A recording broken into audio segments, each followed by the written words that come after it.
यमुना भक्तों, धर्मयुद्ध महाभारत के 9वें दिन की रात्रि को श्री कृष्ण भगवान ने पांडवों से मंत्रणा की और उन्होंने पांडवों से कहा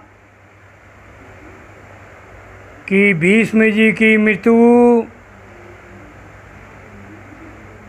उनकी इच्छा के अधीन है। यदि आप आज्ञा दें तो मैं अकेला ही भीष्म सहित सारी कौरव सेना को नष्ट कर सकता हूँ। युधिष्ठिर बोले,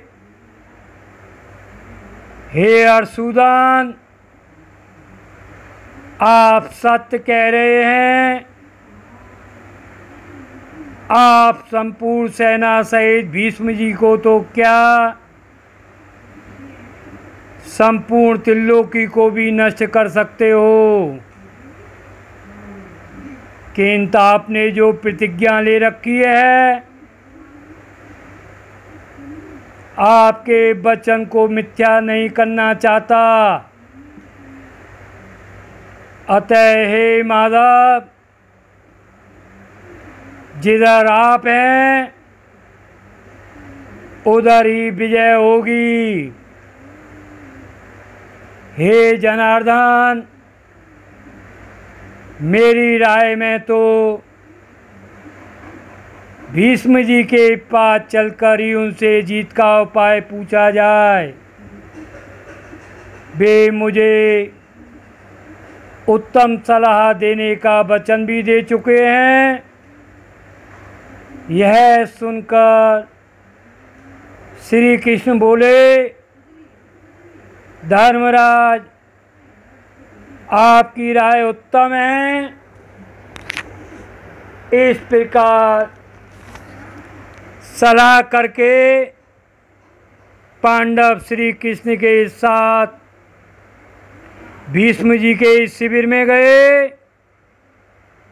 उस समय भीष्म जी कवच उतार कर स्वस्थ चित्त में बैठे हुए थे।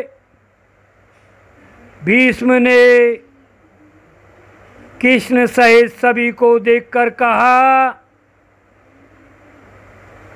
आज मुझ दास पर बड़ी कृपा की है।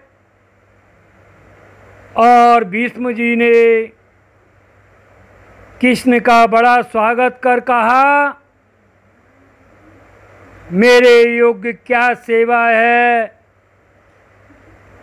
तब युधिष्ठिर ने कहा, हे दादाजी, आपके रहते हमारी विजय नहीं हो सकती। अब आप ही विजय का उपाय बताइए। भीष्म बोले,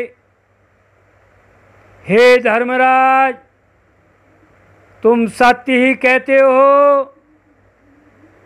मेरे जीवित रहते तुम विजयी नहीं हो सकते, किंतु तुम्हारी सेना में शिखंडी नाम का एक वीर है, जो पहले स्त्री था।